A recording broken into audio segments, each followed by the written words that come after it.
Okay, so here we are. We are getting ready to perform our first lab of this semester, and it is called Using Moles in Real Life, and today is part 1. So you can see our objective from our lab handout. We're going to use stoichiometry to predict the amount of product formed when various amounts of reactants are used. So we're going to do multiple trials of this first reaction, and we're going to see if we can figure out why we get out different amounts of product at the end.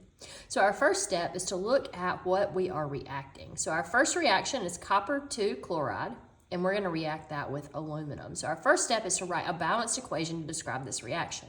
You'll notice I've only given you the reactants. So we're going to draw on our knowledge from past chapters to figure out what this thing is going to produce.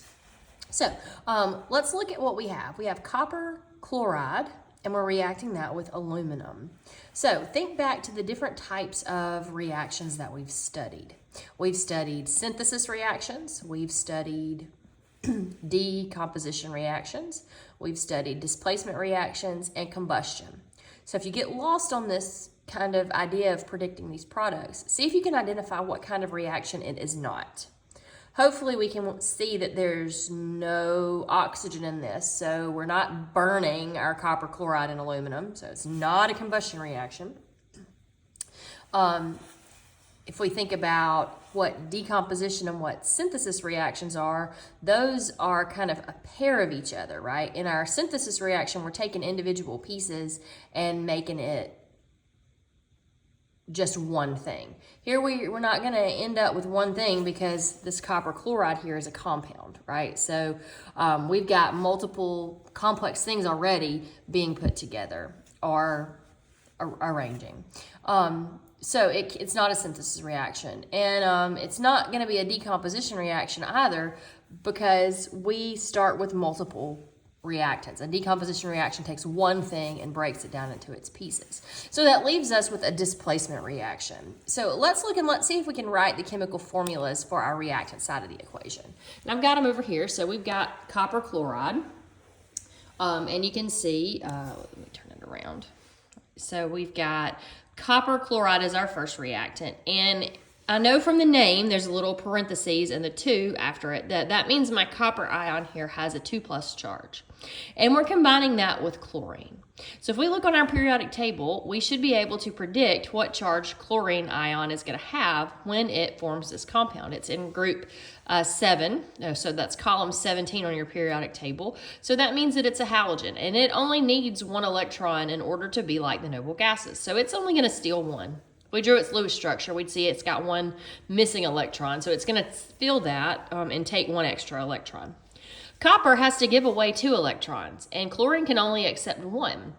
So we run into this issue where we have a leftover electron that needs to be put somewhere. So this is where, when we learned about writing formulas for compounds, we learned that you can just swap our charge and they become our coefficients. Really, we're trying to make this add up to equal 0. We want to find a home for all the electrons that our anion is going to give and supply enough electrons for our anions to accept. So here we can see we need an extra negative. So that means we're going to need another chlorine ion in this formula for it to be accurate.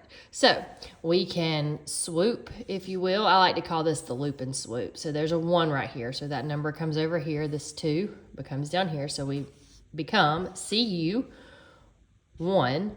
Cl2 or copper chloride, CuCl2. So I've got the reactant side written down on the board up here. We just found this formula, CuCl2, and now we've got aluminum added up there, and we're going to try to predict what these guys are going to form. So we've already gone through, this is not a combustion reaction. I don't see any O2 up there. It's not a synthesis reaction because I've already got a complicated thing. I've already got a compound and not just individual components. And it's not decomp because I have more than 1 reactant. So that leaves us with displacement. So a displacement reaction involves cations and anions swapping places, right? So here, since we've got a solid metal, solid aluminum, and an ionic compound, right? We know this is ionic because it's got a metal and a non-metal. we're going to dissolve this thing in a solution. So it's going to be aqueous, and we're going to allow those ions to freely bump into each other. And this reaction is spontaneous, so it will happen. This metal is going to come in and displace the copper. How do I know that? I know that because I have more than one metal up here. Anytime I have a displacement reaction, it's the metals that are going to do the swapping, right? So the metals are essentially going to change places. This is a single displacement reaction because there's only one compound. If I had two compounds, let's say this was like aluminum sulfate, right? We would end up with two compounds, and that would be considered a double displacement reaction. For this one, though, we're going to end up with some copper all by its lonesome, right? Because there's nothing else left for copper to react with it. Essentially, like if this is like a dating couple over here and this is a new person, it comes in and it kicks the copper to the chloride, the copper to the curb, if you will. And copper is going to be left alone and single. So let's try to write that out as our product. So we're going to be left with solid copper. I'm going to write that down here. And what's left for my reaction? Aluminum and chlorine. So if I look on my periodic table, aluminum has 3 valence electrons, so it's probably going to form a +3 charge.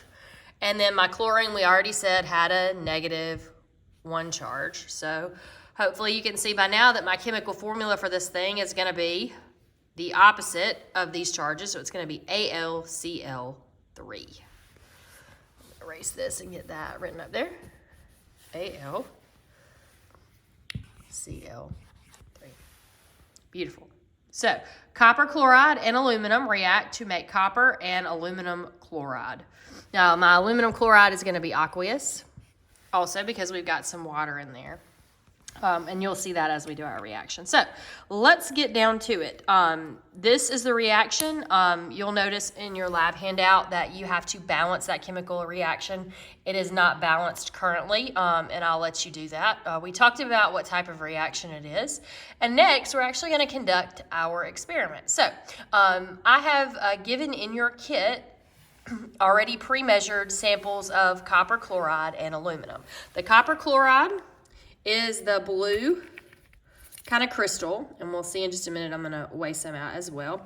And then our aluminum foil should be in there as well. I think I pre-measured your samples for aluminum as well. So you shouldn't have to do too much. So you're going to record the weight already. We're doing 2 trials of this one. So I'm going to show you the first one. So you're only going to fill in group 1 and group 2. Group 2 can be your data, and group 1 will be mine, as you'll see here in just a minute. So we're going to weigh my reactants because we want to, 1, record that data, and then 2, we're going to convert that to moles and talk through a little bit about how we do that. So let's get started. Let me get my samples together and we will weigh them. Okay, so let's get a weight for copper chloride. So I've got a beaker. I'm going to stick it on there. And then I'm going to zero my scale out. So that's just subtracting out the weight of the beaker. So anything I add in here, that's just going to be the weight here. So as the scale goes up, that's just the weight of the product that I'm adding. So I'm going to add a little bit of my copper chloride. You'll notice it's a nice, pretty blue powder. We just need a little bit. That's probably enough. Okay, so I have 0.58. 0.58. We'll let our scale kind of normalize there. Or 0.57. I have the fan on in here, so that's kind of pressing a little bit. So 0.57 grams of copper chloride. So if I'm going to go up here, if I'm group 1, right, 0.57 grams of copper chloride. We're going to convert that into moles in here in just a second. So that is my first reactant. Now, we're going to take a sample of tin foil.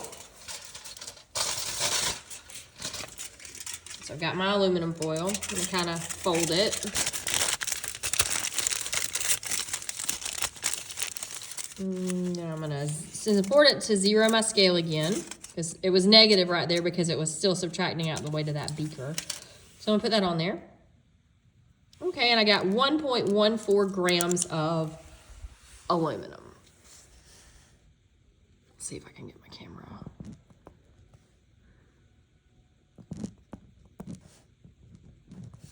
Now, we want to be able to convert these grams into moles. That's one of the most important skills we are going to need as we continue through our study of chemistry. This kind of calculation will show up in every chapter from here on out. And it will become second nature to us, mainly because the mole is how our chemists talk about matter, right? Grams are something that we can measure, but we don't have a direct connection between grams of one thing and grams of another. We just know they're different weights. But our mole allows us to measure a set amount of atoms. And if you do your reading in this chapter, you'll know that 1 mole is equal to 6.02 times 10 to the 23rd particles. So 1 mole is 6.02 times 10 to the 23rd particles. So the mole is a counting unit. It's not something we measure. It's not a measured value. It's literally a set amount of things. So we can standardize, right? And we can take this certain number of particles regardless of what they weigh. And we have a unit that we can use to communicate about them, about a set amount of them, regardless of how much they weigh. And obviously, 1 mole of one thing is not going to weigh the same as 1 mole of another. Think about like a dozen eggs. A dozen cars weighs completely different than a dozen eggs. The same with atoms. 1 mole of copper is not going to weigh the same as 1 mole of potassium, right? And we have our periodic table that actually tells us the weight of 1 mole. If you look at a block of the periodic table, and I talked about this in our lecture. For example, lithium here. We see the top up there, move my hand. The top up there is our atomic number, and the bottom, the mass number, can be the weight of 1 atom of lithium in AMU or the weight of 1 mole in grams. So 6 million billion lithium atoms weighs 6.94 grams, right? So we want to be able to use that number off the periodic table to be able to do our conversion. So I'll actually take you through the first one.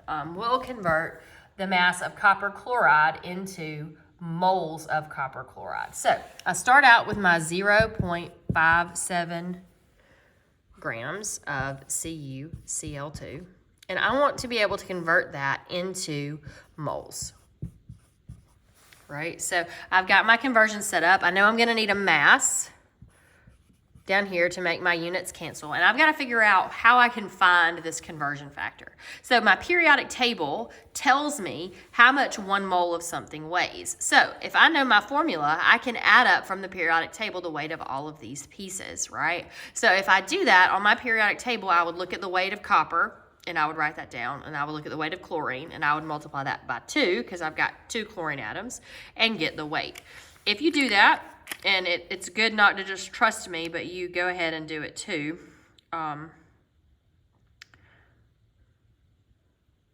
It's not right. Okay, so we'll go ahead and do it together since I don't have it on the outside of my bottle. So the weight of copper.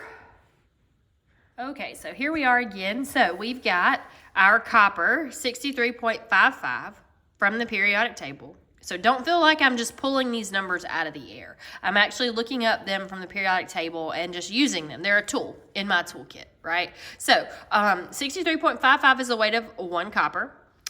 Chlorine is 35.45, but I multiply that by 2 because I have 2 of them and I want the weight of this whole thing. So if I add that together, I get approximately 134.45. So this is called the molar mass of my compound, right? So let's write that down. And my molar mass is a tool that allows me to link the weight of a substance and the amount of a substance, right? The number of things in there. So it's going to link my mole and my gram. It's going to be my magical conversion factor here that allows me to convert from grams to moles. So it's very easy to find. All I have to do is pull this number from the periodic table and make sure that I add up the weight of every piece of my compound. So we're going to put that 134.45 here because it's my mass. So now, to figure out how much this is, how many moles it is, how many number of copper chlorides in there, all I have to do is smush this together and algebra it. So 0.57 times 1 divided by 134.45 will give us the moles of copper chloride. We're going to do the same calculation, but with aluminum, right? And then you'll do the same calculations for your data that's from your kit. So I'm going to give you a second to do that calculation, and I'll be back in a minute. Okay, for this next part, I'm going to show you how to conduct the experiment, right? You follow the instructions and use your weights and your supplies from your kit. So I've got my 50 milliliters of water, and I put it in one of my little beakers. I measured the weight of the beaker beforehand before I added the water, right? And then I'm going to record the weight of it. So let's just put this on the scale. You don't really need the weight of the beaker, so it's okay if you don't record it. Anyway, so I've got my copper chloride, and all I'm going to do is pour it in. Get as much of it as I can out of the beaker and into my water. This would also work if you just took the beaker that you had your copper chloride in and poured about 50 milliliters of water in there. I didn't have that set up here for me this morning, so I'm doing it this way. Okay, then you'll see our water has become nice, and that's kind of dissolving. We can smush it around. If you got a pipette from your lab kit, you might kind of stir it just a little bit. So I've got that there, and then I'm going to take my aluminum foil, and I am going to try to keep as much surface area. So I'm not going to wad it up into a ball and throw it in there. I am going to tear it off in little pieces and just kind of lay them on the top. So surface area is important for this experiment. We want as much of the aluminum to come into contact with our liquid as possible. That's why it's not good to ball it up into a ball, because then only the outside reacts, and it's going to take a long time for this reaction to go as far as it will. So I just tore my tinfoil up into little pieces, and then I'm just going to take them and just place them on the top. It's okay. They'll all kind of sink down in there. You can kind of push them in there. Like I said, you can use your little pipette and push them down. But we want as much to come into contact with our aqueous copper chloride as possible. We want it all to get kind of down in there. I had a lot of aluminum in my sample compared to my copper chloride.